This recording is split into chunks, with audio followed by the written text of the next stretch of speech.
3 gündür, 4 gündür sosyal medya birbirine karışıp. Elə bir şey yoktur. Resmi olarak belə bir kanun yoktur.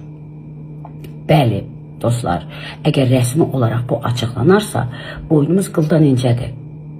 Təbii ki, sevə-sevə.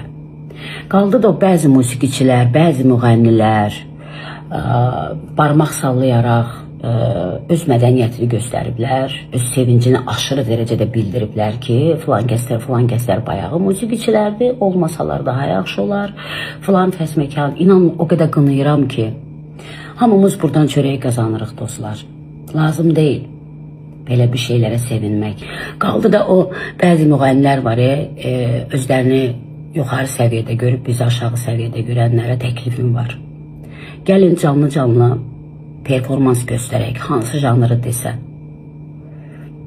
Görək kim